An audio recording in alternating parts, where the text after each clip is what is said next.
சென்யார் புயல், காற்றழுத்த தாழ்வு பகுதி, கனமழை, இப்படி அடுத்தடுத்த சுற்றுக்கு தயாராகிவிட்டது தமிழகத்தில் வடகிழக்கு பருவமழை. ஒரே நேரத்தில் கடலில் நிலவக்கூடிய 3 சுழற்சிகள் குறித்து வரைகலையில் விவரிக்க இணைகிறார் சிறப்பு செய்தியாளர் Kharge. Over to you Kharge.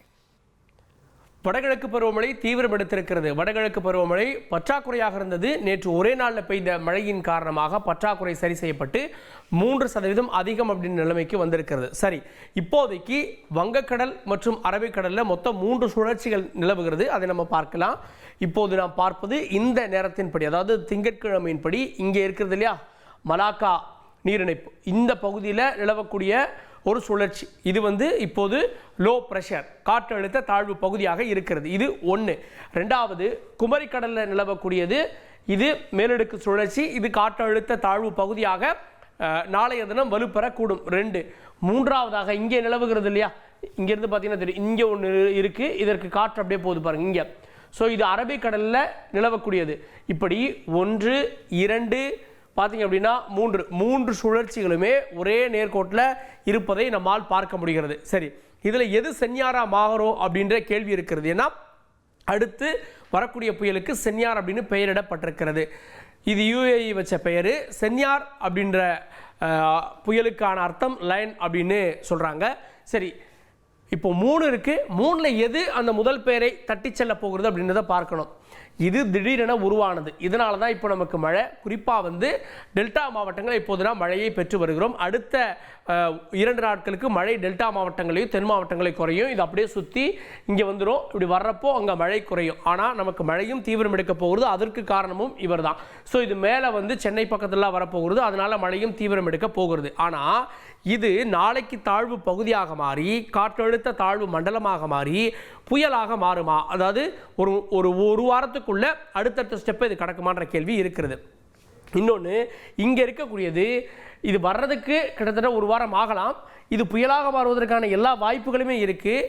ஆனால் இதற்கு முன்பாக இது வலிமை பெற்றால் இதனுடைய வீரியம் இங்கே போயிடும். அதாவது ஒன்று பெருசாக இருக்கப்போ இது இன்னொன்றுடைய ஆற்றலை இழுத்துக்கும் அப்படின்ற ஒரு தியரியின் படி இதனுடைய ஆற்றலை இது இழுத்துக்குமா அப்படின்ற கேள்வியும் இருக்குது. இல்லைங்க, இங்கெல்லாம் பாருங்கள், இங்கே ஒரு லோ இருக்குது பாருங்கள். ஸோ இது தென்சீன கடல், இந்த லோ இது வலிமை பெற்றால் இதை இது இழுத்துக்கும் அப்படின்றாங்க. ஸோ இப்போதைக்கு இது சென்யாரா அப்படின்றது உறுதி செய்ய முடியாமல் இருக்குது. காரணம் என்னென்னா, வானிலை ஆய்வு மையமே பொறுத்திருந்து பாருங்க அப்படின்ட்டாங்க. சரி, இப்போது நம்ம எது சென்யாராக மாற வாய்ப்பு இருக்கிறது அப்படின்றத நம்ம பார்க்கலாம். நாளைய தினத்தின்படி, நாளைய தினத்தில் இது ஈஸிய மாடல், அதாவது 4 வகை ஃபோர்காஸ்ட் இருக்குது. இது எல்லாத்தையுமே பரிசீலனை எடுத்துட்டு தான் ஐஎம்டி தங்களோட ரிப்போர்ட்டை கொடுக்குறாங்க. நாளைய தினத்தின்படி பார்த்தீங்கன்னா, நாளைய தினம் அது காற்றழுத்த தாழ்வு பகுதியாக மாறும். நாளை மறுதினம் அது பாருங்கள் இலங்கைக்கு கீழே இருக்கும். ஸோ இதனால் இந்த பகுதிகளில் மழை பெறுவதற்கான வாய்ப்பு இருக்கிறது. நம்ம மழையினுடைய ரிப்போர்ட்டையும் பார்த்துடலாம், மழை எப்படி இருக்கும் அப்படின்றத பார்த்துடலாம்.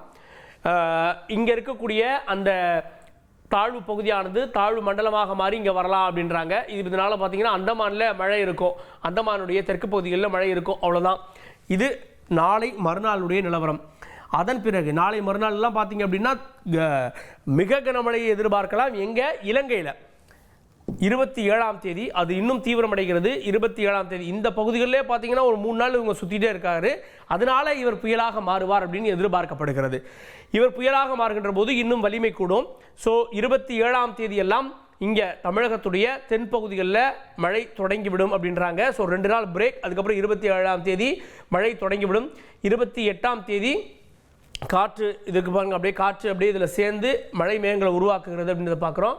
அப்படியே மேலே ஏறுறப்போ கடலோர மாவட்டங்களில் நல்ல ஒரு மழையை நம்ம எதிர்பார்க்கலாம். 29ஆம் தேதி மழை அப்படின்றது கடலோர மாவட்டங்களில் இருக்கும்ன்றாங்க. டெல்டா மாவட்டம், கடலோர மாவட்டங்களில் மழை இருக்கும். 29ஆம் தேதி மிக நெருங்கி வருகிறது. எங்கே? சென்னைக்கும் புதுவைக்கும் அருகே மிகவும் நெருங்கி வருகிறது 29ஆம் தேதி. இது புயலாக மாறினா கிட்டத்தட்ட இது கரையை கடக்காமல் கரை ஓரத்திலே போய் மேலே போவதற்கான வாய்ப்புகள் இருக்கிறது. ஆனால் நமக்கு நல்ல ஒரு மழையை கொடுக்கவிருக்கிறது. எப்போ? 29ஆம் தேதி அப்படின்றத நம்ம பார்க்குறோம்.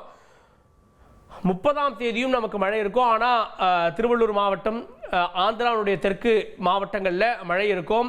புதுவை போன்ற பகுதிகள் வரை லேசான மழை இருப்பதற்கான வாய்ப்புகள் இருக்கிறது அப்படின்றத நம்ம பார்க்குறோம். சரி, இது அப்படியே பார்த்தீங்கன்னா மசூலிப்பட்டினம் போயிட்டு அப்படியே கரைந்து விடுவதை நம்ம பார்க்குறோம்.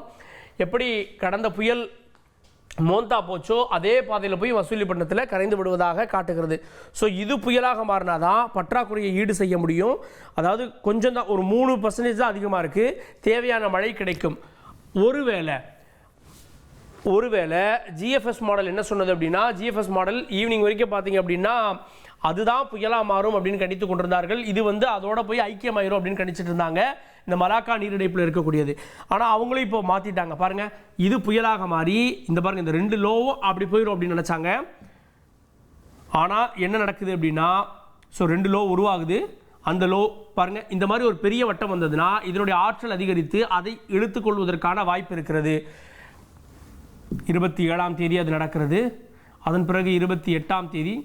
ஸோ 28ஆம் தேதி என்ன நடக்குதுன்னா, இவங்களுடைய மெத்தட் படி 2மே உருவாகி ஒன்று இப்படி மேலே போகுது, இன்னொன்று இங்கே பாருங்கள் தமிழகத்துடைய பகுதிகளை தொட்டு செல்வதாக காட்டுகிறது 29ஆம் தேதி. அடுத்து 30ஆம் தேதி அது அப்படியே பார்த்தீங்க அப்படின்னா மியான்மர் போவதாக காட்டுகிறது. அதுக்கப்புறம் அது டைலூட் ஆயிடுது. ஸோ 29, 30 வரை இது இருக்கும். அப்புறம் அந்த காற்று இங்கே வர்றதை பாருங்கள், கிழக்கு காற்று வர்றப்போ அது இதோட சேர்ந்துடுறதாக காட்டுகிறது. ஸோ நமக்கு பெரும்பாலும் இது புயலாக மாறுவதற்கான வாய்ப்புகள் அதிகம் இருக்குது. ஐஎம்டி இதை கண்காணித்து கொண்டிருக்கிறது. இது புயலாக மாறினால் டெல்டா மாவட்டங்கள், வட கடலோர மாவட்டங்களில் நல்ல ஒரு மழை எதிர்பார்க்கலாம்.